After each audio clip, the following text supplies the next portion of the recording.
सुबह मंदिर गए थे एंड सो आई थिंक वो पूरा it kind of It was tough. it was psychologically I think it's very tough for especially a girl to lose her father. Right. My dad put that dream in me and it was so strong that I'm so sorry. तू मेरा हो गया तुझसे इश्क हो गया तू मेरा हो गया तुझसे इश्क हो गया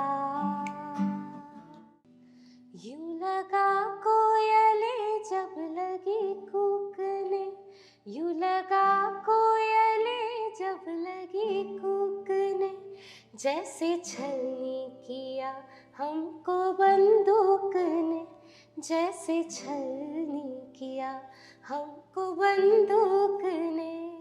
थैंक यू सो मच। आपका ये जो गाना है इसमें 1 मिलियन व्यूज जो है वो मेरे हों। मैंने बहुत सुना और बहुत ज्यादा सुना है गाना। एंड आई थिंक आपने अभी बताया कि इस गाने की रिक्वेस्ट सबसे कम आती है। हाँ, एक्चुअली इस गाने की रिक्वेस्ट सबसे कम आती है। चलो I am lucky he is requested this song और आज मेरी तबीयत इतनी खराब है कि मैंने इन्हें बोला कि एकदम आपने हाई पिच वाला गाना चूज कर लिया। So sorry to my viewers, थोड़ा सा मेरा गला बट थैंक्स टू यू कि आपने उसके बावजूद यू सैंग स्पेशली फॉर यू। या थैंक यू सो मच। अब बताइए सबसे पहले तो कैसी हैं आप? बिल्कुल ठीक, खराब है वैसे। बिल्कुल ठीक बोल दूंगी because I believe in saying या जितना ठीक बोलो फिर जल्दी से सही हो जाते हो। बट करेंटली हाँ मुझे थोड़ा फीवर है और वायरल चल रहा है। सो तो अभी नया क्या आप ट्रूली कनेक्टेड?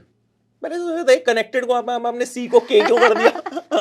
क्योंकि ट्रूली में टी है तुलसी का और कनेक्टेड में मैंने के कर दिया कुमार का। ओह क्या बात। तो ट्रूली कनेक्टेड एक सीरीज है गानों की जो मैं अगले 5 महीनों में स्टार्टिंग फ्रॉम दिस मंथ तू मेरा हमने रिलीज किया है एंड नाउ 5 गाने आएंगे ट्रूली कनेक्टेड सीरीज में जो कि ऐसे गाने होंगे जो मुझे मेरे लिसनर्स को मेरे साथ कनेक्ट करेंगे। तो वो सॉन्ग्स हम दोनों के बीच का कनेक्ट बनेंगे। बट व्हाई यू डिसाइडेड कि ये 5 महीने में आएंगे? आप तो एक साथ बना के भी रिलीज कर सकते थे 5 महीने बाद। आई नो एल्बम्स ईपीज सभी रिलीज करते हैं but I wanted to go and give a surprise to my listeners every month. So इसलिए हर महीने एक सरप्राइज होना चाहिए उनके लिए। गाना सुने, पसंद करें, उसके साथ कनेक्ट करें। सो या अच्छा एक चीज बताइए, आप you not just a singer, you're performer also. आप अपने वीडियोस में फीचर भी करते हो। तो नॉर्मली सिंगर्स को अपनी आवाज का बड़ा ध्यान रखना पड़ता है बट आपको डबल मेहनत करनी पड़ती है। हाँ, आई थिंक आजकल सभी सिंगर्स परफॉर्मर्स हैं, you know they all are out there. काफ़ी लोग होस्टिंग भी करते हैं, मैंने भी होस्टिंग ट्राई की हुई है। सो आई थिंक आवाज़ के साथ साथ you have to take care of yourself. I head to the gym pretty much every day. हफ्ते में 5 बार जिम जाती हूँ और अपना ख्याल रखती हूँ। I stay fit because every performer has to perform on stage. उसके लिए फिटनेस इज द की। सो आपने तो इंटरव्यूज भी बहुत लिए हुए हैं। वेरी गुड सीरीज, इंडी है हम। सो इंटरव्यू देना ज्यादा आसान है या लेना ज्यादा आसान है? एक्चुअली द फर्स्ट टाइम जब मैं आपकी सीट पे बैठी थी एज अ होस्ट तो डेफिनेटली बहुत कुछ नया होता है। You know you have to know about the artist. पूरी तरह आपको आर्टिस्ट को स्टडी करना पड़ता है बिकॉज इंटरव्यू देना तो आसान है क्योंकि आपने अपनी जर्नी के बारे में बताना है। बट जब आप उस साइड पे होते हैं जो कि ये है अभी, आपको काफी मेहनत करनी पड़ती है because you have to know the artist to actually understand कि उनसे क्या सवालात पूछने हैं और you know how you want to go about it. अच्छा कई बार ऐसा होता है कि जैसे अब मुझे पता चला मुझे आपका इंटरव्यू करना है तो मैं सुबह से रश के कमर सुन रहा था क्योंकि मेरा फेवरेट गाना। आपने भी बहुत सारे सिंगर्स के वहां पे इंटरव्यू लिए। सो वहां हाउ डिफिकल्ट इज इट कि कई बार आप बहुत किसी के फैन होते हो। म्यूजिक है, म्यूजिक तो आई थिंक कोई शायद ही कोई ऐसा इंसान होगा जो म्यूजिक का फैन नहीं होगा। सो जब कोई ऐसा बंदा सामने आता है तो चीजें कितनी डिफिकल्ट हो जाती है? मतलब आपको अपने अंदर का फैन छुपाना पड़ता है? नहीं, मैं बहुत वोकल हूँ। मुझे जिनकी आवाज़ अच्छी लगती है, जिनके गानों से मैं कनेक्ट करती हूँ, मैं I have no qualms in saying कि मैं आपकी फ़ैन हूँ या मैं आपके काम को पसंद करती हूँ। और ऐसे बहुत सारे नए आर्टिस्ट भी हैं जिन्हें मैं इंडी है हम के आई मेट देम थ्रू इंडी है हम, एंड मैंने उनके काम को बहुत अप्रिशिएट किया है। एंड जितने भी गेस्ट्स आए सभी मेरे फ्रेंड्स थे उस शो में। इंडी आर्टिस्ट तो थे ही, उसके अलावा काफ़ी गेस्ट सिंगर्स भी आए थे, तो उनकी जर्नी के बारे में जानना, उनसे काफ़ी इंस्पायर भी हुई मैं। I think as a host जब आप इतने सारे लोगों की जर्नी के बारे में सुनते हैं तो कहीं ना कहीं आपके अंदर भी एक इंस्पिरेशन आती है। सो मेरे लिए वो काफ़ी हद तक एक लर्निंग एक्सपीरियंस रहा है टू बी अ होस्ट। चलो, तो मतलब मैंने आपसे गाने की रिक्वेस्ट करके कुछ ऐसा नहीं किया, जर्नलिस्ट भी नहीं, फैंस हो सकते हैं। मैंने भी आपकी रिक्वेस्ट इसलिए हाँ, पूरी बिल्कुल की है बिल्कुल, you are not because, well yeah, और despite the thing, but yeah.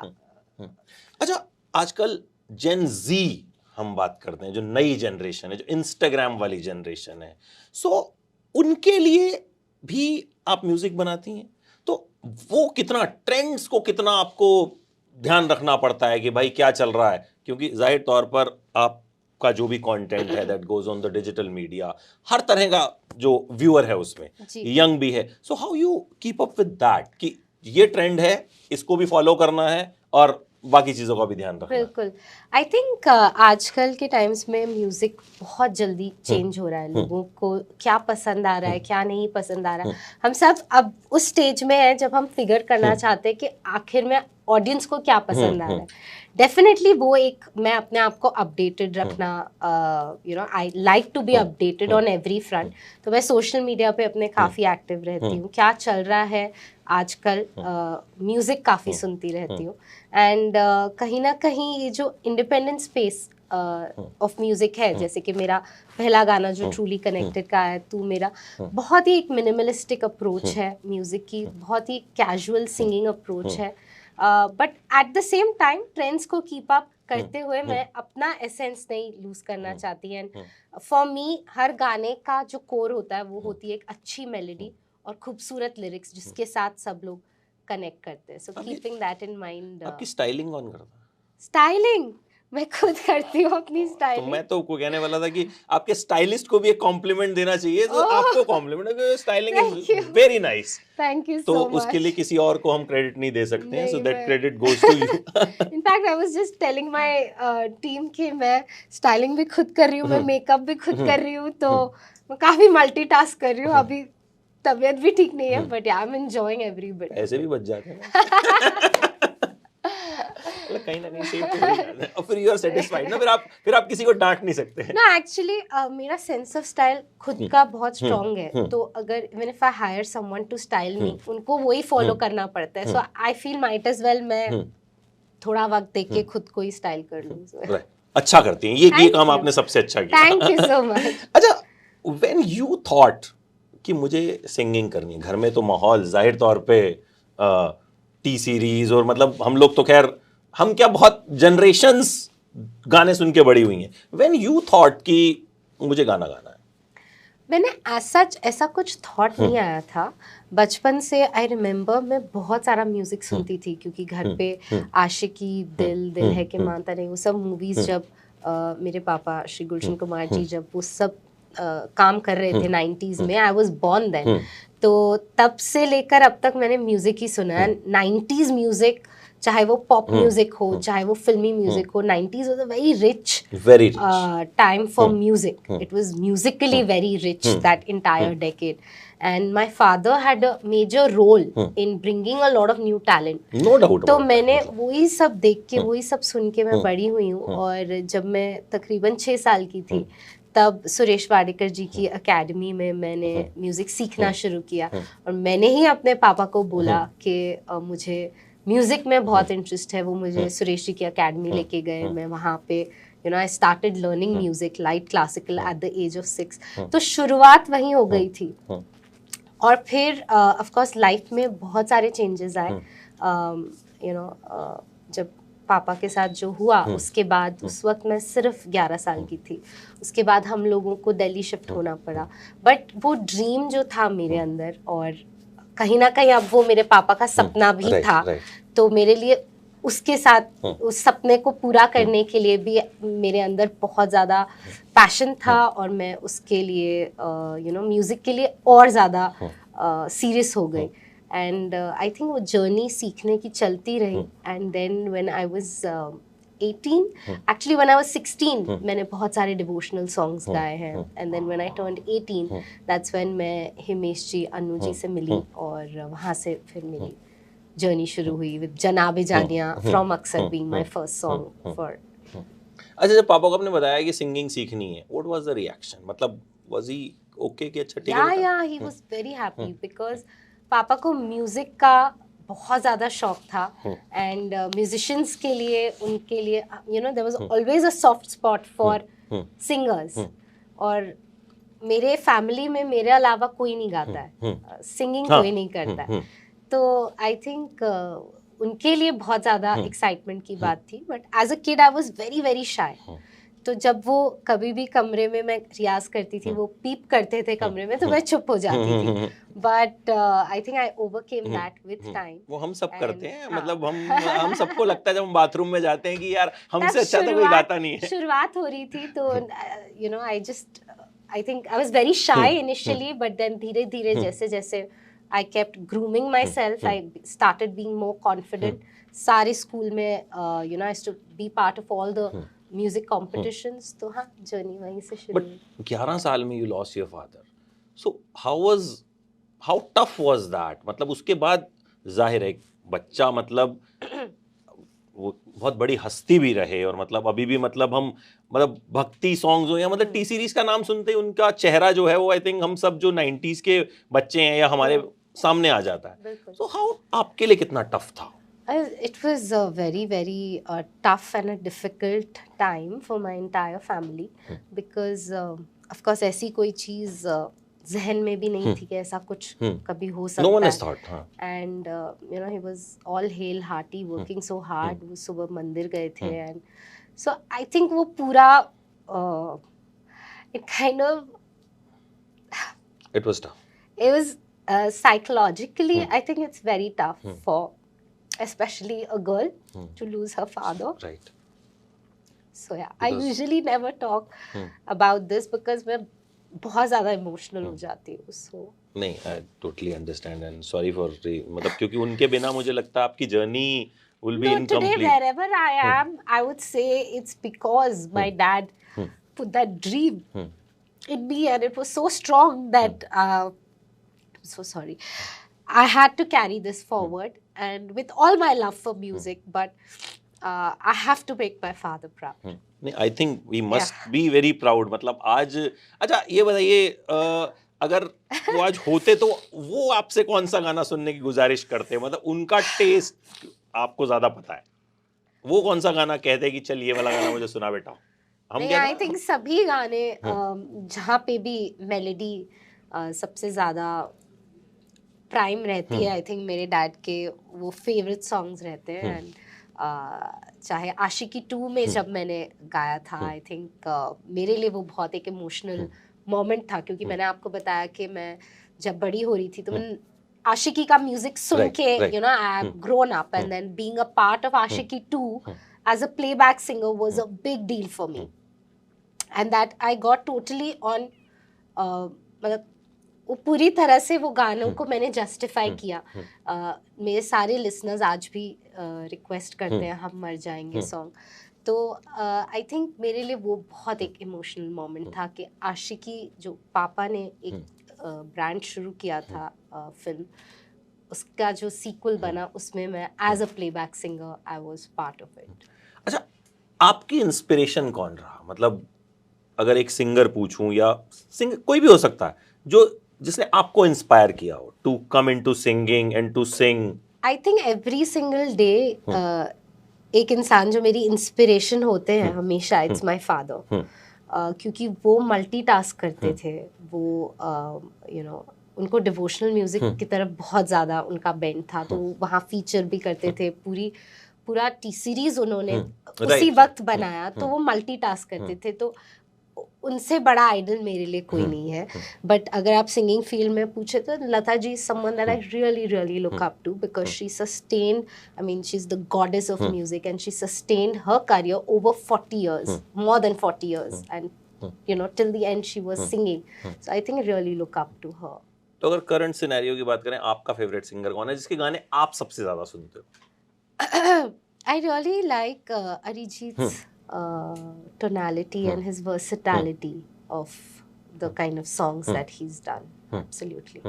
अच्छा, एक चीज बताइए, यू स्टार्टेड सिंगिंग, आपने सीखना शुरू किया एंड देन गाने वाने भी शुरू कर दिए, बट व्हेन वाज इट, कौन सा वो ऐसा गाना था या वो टाइम था जब आपको ये लगा कि हाँ अब मैंने, तुलसी कुमार हैज डन समथिंग अपने दम पे, वो मोमेंट कौन सा था? अपने दम पे I think as and when आपके गाने यू नो ऑडियंसेस के साथ पिक होते हैं. मैंने इनिशियल अपने करियर में जब मैंने स्टार्ट किया, मैंने हिमेश जी के साथ बहुत सारे गाने किए एंड वो सारे गाने बहुत सक्सेसफुल थे, चाहे जनाबे जानिया हो, हमको दीवाना कर गए हो, या बहुत सारे गाने किए थे मैंने हिमेश जी के साथ.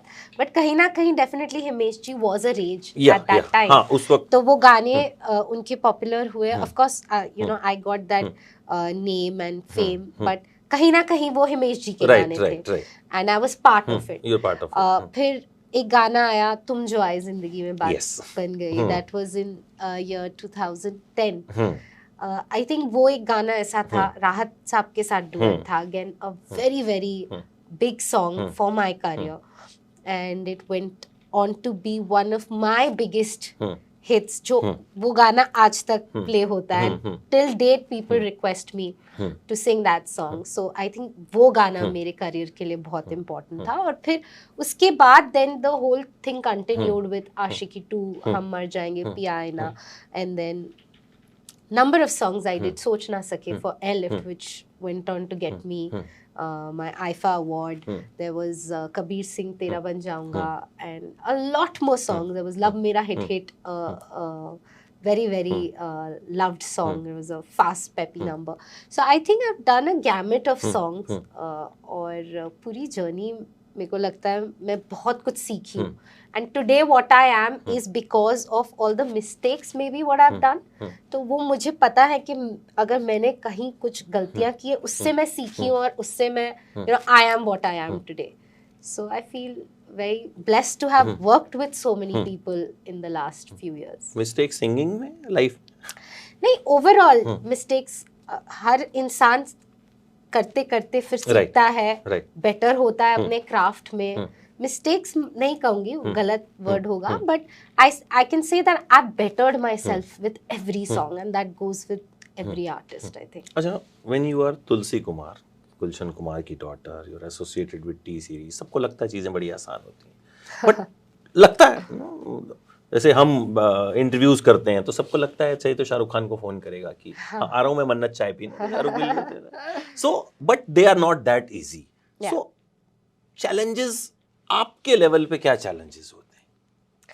आई थिंक सबसे बड़ा मिसकंसेप्शन ही यही है कि लेवल सबका सेम होता है, whether you come from a background और you come from a non background. Of course एक इंस्टेंट पुश आपको मिल सकती है एक बैकग्राउंड होने के वजह से, but you can't build a real fan base with that background. अब मैं if I walked into the studio getting to hear something like कि आप मेरे इस गाने से कनेक्ट करते हैं, वो कोई बैकग्राउंड नहीं लेके आ सकता. या फिर अगर मैं कहूँ कि आज जितने भी लोग, जब मैं अपना कोई भी गाना गाती हूँ, जब वो मेरे साथ गाते हैं, वो कोई बैकग्राउंड नहीं दे सकता. So I think as an artist आपको अपने आप को बिल्ड करना होता है, सस्टेन करना होता है, अपने व्यूअर्स लिसनर्स का प्यार लेना होता है, उस तरीके का काम करना होता है. तो जर्नी कहीं से भी अलग नहीं होती, पर हाँ मे बी जो उस साइड पे लोग होते हैं, कहते हैं ना grass is always greener on the other side, तो उन्हें शायद लगता हो, बट बिल्कुल जर्नी सेम होती है. और मैं ये नहीं कहूँगी कि मुझे यू नो कोई ऐसी स्टोरी नहीं है मेरे पास देने के लिए कि वो मेरे घर में ऐसे हो गया, या बट मेरे साथ एक बहुत बड़ी ट्रेजेडी हुई है लाइफ में, which is me losing my father. And what ever background you may come from that you know, that psychologically that hurt that you get, I think I can't explain that also in words कि you know वो क्या है, but उसके वजह से शायद मैं आज एक बहुत ही सीरियस, मतलब मैं अपने काम को बहुत सीरियसली लेती हूँ. इट्स नॉट लाइक कि हाँ ठीक है कर लेंगे हो जाएगा, वो एटीट्यूड ना मेरा है ना मुझे अच्छा लगता है कि, so I take my work, I worship my work. और ये मैंने अपने पापा से ही सीखा है कि अपने काम को give it the top most priority. ये आपकी बात ठीक है. मतलब मैं जो मैंने आपको बताया रश के कमर, मतलब I was listening to some other song, I think Nusrat Sahab, तो उसके बाद ये गाना प्ले हुआ. प्ले हुआ तो मुझे बड़ा अच्छा लगा. मैंने दोबारा चलाया तो मुझे लगा यार ये कौन है, तो बड़ा अच्छा सा गा रही है. मतलब then I came to know about you, then I heard more. तो वो कहीं ना कहीं जो ये कनेक्ट होता है, आई थिंक म्यूजिक का कनेक्ट मुझे लगता है वो तभी होता है जब आवाज जो है वो दिल तक पहुंचती है. अच्छा, एक मैं कहीं सुन रहा था कि your life changed a lot after your marriage. After my marriage? मैंने कहीं पढ़ा ऐसा. For the good. हाँ, for the good. Are you married? हाँ, I'm married. हाँ, so for the good ही बोलना पड़ेगा. अभी ये नहीं बोल सकते. हर एक का अपना अपना है. So what is your love story?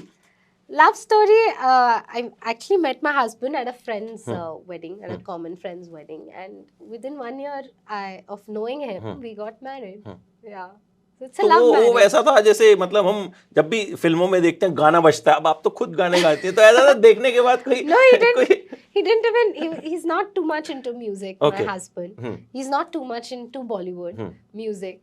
And for him, he's like, हाँ ठीक है, she must be some struggler in Bombay, गाती वाती होगी. अच्छा. So yeah, that's what he tells me. Okay. मुझे यही बताया गया है कि उन्हें ऐसा लगा था. ऐसा तो नहीं आपको इम्प्रेस करने के लिए ऐसा कर रहे हो कि हाँ हाँ नहीं, मुझे he's actually like that. वो मुझे अब पता है, तब मुझे लगता था कि वो everyone knows me, he's just trying to act smart. ये बड़ा बन रहा है, ऐसा कुछ था. But no, he's genuinely, he was not very well versed with a lot of singers.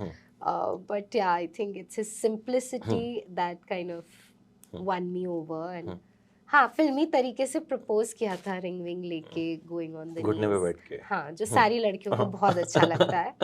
So yeah, that is my. मुझे समझ में नहीं आता कि लड़कों को घुटने पे बैठाना लड़कियों को अच्छा क्यों लगता है. I don't know. I think you should take a poll from girls, but हाँ, मुझे बहुत अच्छा लगता है. अच्छा, ये अच्छी बात होती है कि जैसे अब कई बार I can also go on my knees and propose to someone if I like that person. ऐसा नहीं है कि लड़का है तो he should go on his knees. I mean, he went on his knees, but I also accepted it. तो मैं भी नीचे झुक के रिंग ली ना उनसे. अच्छा, जैसे husband is not very well versed music से, उनका ज्यादा, तो ये आपको लगता है अच्छी बात है कि चलो घर जाते हैं तो कम से कम डिफरेंट तरह की बातें होती हैं? एक्चुअली कई बार अच्छा लगता है, बट जब वो मेरे वर्क की डिमांड्स नहीं समझ पाते तो फिर लगता है यार I think कोई सिंगर से शादी कर लेती. But no, it's always good to have someone from the other profession who you can go and talk to about other things and learn from them and kind of share your experiences with them. अच्छा, जो आपका kids वाला एक channel है जिसको I think must call your baby. Yes. So any new plans for that? और वो बच्चों को केटर करना कितना मुश्किल होता है? बच्चों के लिए कंटेंट बनाना मुझे लगता है शायद ज्यादा मुश्किल है कंपेयर्ड टू यंगस्टर्स. बच्चों के लिए काफी इजी होता है. किड्स हट चैनल है यूट्यूब पे, and it's an edutainment channel. तो एंटरटेनमेंट भी है और एजुकेशन भी है उसमें. बेसिकली स्टोरी टेलिंग, काफी स्टोरीज हमने की हैं, नर्सरी राइम्स की हैं. So with kids the best part is वो एक चीज को बार बार देखते हैं. They like to reinforce, you know, whereas to entertain you know people otherwise of older age, you have to, they will not go and watch the same thing. हाँ, गाना जरूर सुनेंगे बार बार, but kids go and watch the same stories again and again. And this I realized after I had my son, and when he started watching that channel, I understood that okay, what more I should be doing for the kids channel. And उस channel पे सारे voice overs भी मैं करती हूँ. So I think after becoming a mother, I have learnt a lot how to grow that channel. Do you get time सारे voice overs करने के लिए? I make that time. आप पैसे बहुत बचाते हो. मुझे स्टाइलिंग भी मैं करती हूँ, वॉइस ओवर भी मैं करती हूँ. नहीं, पैसे नहीं बचाती. But this channel we started long back, and बीच में of course मैं you know अपने work commitment singing में बहुत ज़्यादा थी, but I've taken back on it. But वो स्टार्टिंग से ही मैंने वॉइस ओवर्स किए. देन आई टोल्ड दैट अब let's hire someone and they are like no now this voice has become the voice of these characters, now we can't change it. तो ऐसा नहीं है पैसे बचाने के लिए. नहीं, जस्ट टू क्लैरिफाई. अच्छा, कभी कोई ऐसा कोई क्रेजी फैन मिला है जो मतलब याद रह गया हो कि यार ये तो क्या बोल दिया इसने, या कुछ ऐसी हरकत करी हो किसी ने? क्रेजी फैंस आई थिंक जब अलग अलग जगह जाते हैं सब जगह एक प्यारी स्टोरी मिलती है फैंस की. बट आई थिंक नोएडा में मेरा एक शो था, सॉरी गुड़गांव में मेरा एक शो था, एंड इलाहाबाद से one boy travelled all the way from there. And अभी हाल ही में पूना में एक शो था, and a girl travelled from Bihar to Poona. So जब फैंस आते हैं, मिलते हैं, स्पेशली इतनी लंबी जर्नी करके आते हैं, sometimes they don't even have the means of travel, you know, they get the money together, they come somehow. एक बहुत ऐसा अच्छा लगता है कि you know we have achieved something that you know somebody wants to be with us and looks up to our work. So yeah, it just inspires मी कि और अच्छा काम करना है, because there are so many people looking up to you. अच्छा, कभी कोई ऐसा गाना रहा जो आपने ना गाया हो और सुन के लगाओ यार ये वाला? अरे तो बहुत सारे. फिर भी कोई एक आधा? आई थिंक तो हर गाने पे लगता है ये गाना मैं गाती तो क्या बवाल हो जाता. अच्छा, ऐसा लगता है आपको? हमको भी लगता है यार क्या इंटरव्यू ले रहा है यार, ये वाला हम लेते आग लगा देते. तो एक आधा कोई? आई थिंक ये तो नहीं, I don't think I should name this song. नहीं ठीक है, बट ऐसा लगता है. पहले आप वो इंटरव्यूअर का नाम बताओगे, फिर मैं वो गाना बताऊंगी. अच्छा, नहीं वो ज्यादा बवाल हो जाएगा. I'll put you in the same boat. नहीं, अरे आपने शो किया है ना, तो आपको बहुत ज्यादा मुझे अब टैक्टिक्स पता है. उस सीट पता है कि कहाँ पे कौन कैसे. अच्छा, आपका सबसे टफ इंटरव्यू कौन सा उस सीरीज में?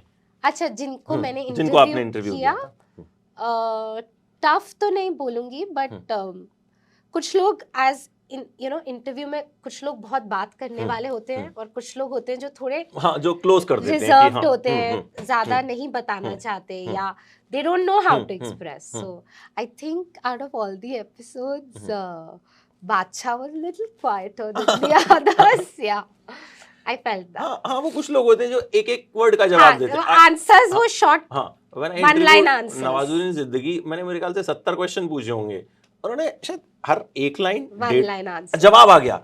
मैंने कहा यार 40 मिनट में आपने खत्म कर दिया. कह रहे हाँ यही तो है, सारे जवाब मिल गए ना आपको. मैंने कहा हाँ ये तो है. So some people talk less and some people talk more. So yeah. अच्छा, आप खुद को कैसे रिलैक्स करते हो? हम सब का तो शायद म्यूजिक एक ऐसा जरिया है जो हम सुनते हैं, but apart from music how you relax I think yourself? for me it's my time with my family, with my son. I think that's the most calming and relaxing time for me. And of course music to hai. I was just telling someone right now कि I love the process of making music.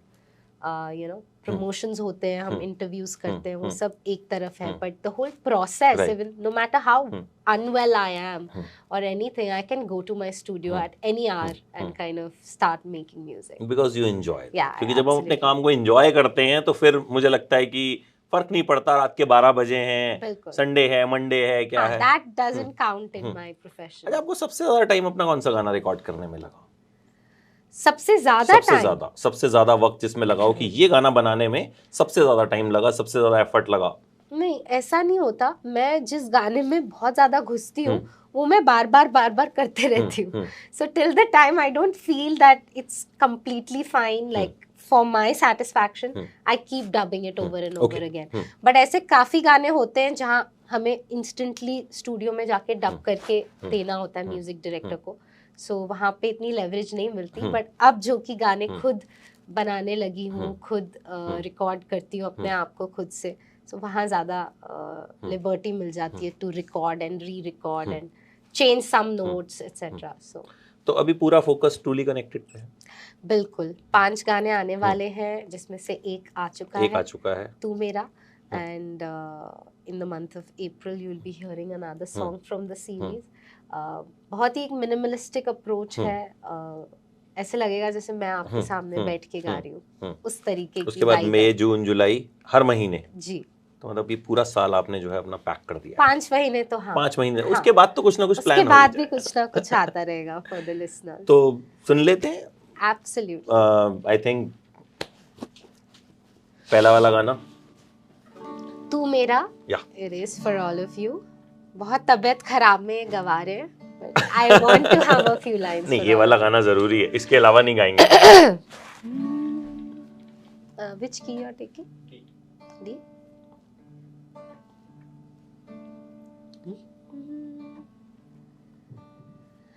दिल मेरा धड़कनों से कहता है धीरे चल, पर दिल की एक भी ना चले।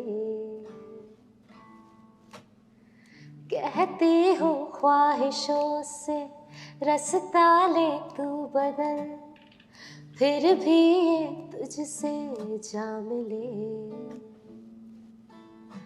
मेरा ये दिल अब न मेरा रहा, जाके ये बैठा है तेरे वहाँ, तेरे इशारों पे ही ये चल रहा। तू मेरा हो गया, तुझसे इश्क हो गया। तू मेरा हो गया, तुझसे इश्क हो गया।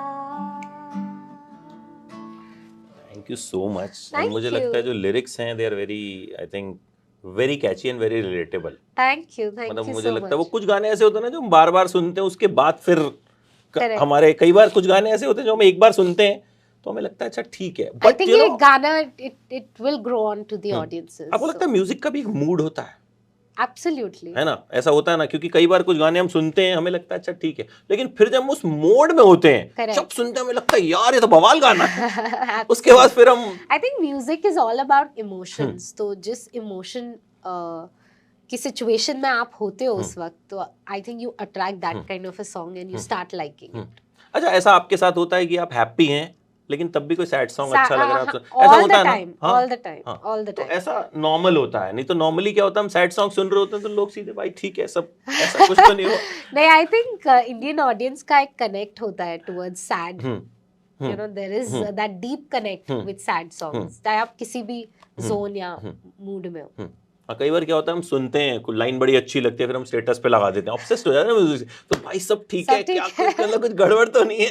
तो ऐसा कुछ नहीं होता भाई, सैड सॉन्ग्स भी हैप्पी लोग सुन सकते हैं। Absolutely. एंड ये वाला I think it's going to do wonders. Thank जिस you. तरह के लिरिक्स हैं मुझे Thank लगता है you. फील करके सुनना चाहिए रात को Thank आराम you. से Yeah, I'll- एयरपोर्ट्स लगा के, और फिर आप सुनो इमेजिन योर पार्टनर तेरे बिना तब सुनना। And all the very best Thank and you. Waiting for बाकी के songs. Thank you so and much. I hope कि वो सारे भी जो हैं एकदम फैंटास्टिक होंगे आपके बाकी के सॉन्ग्स की तरह। Thank so you. Lovely talking to Thank you. you. ज्यादा Same गाने here. मैंने इसलिए नहीं गवाए क्योंकि इनकी तबीयत खराब थी, तो इसके लिए मुझे आपको माफ करना पड़ेगा।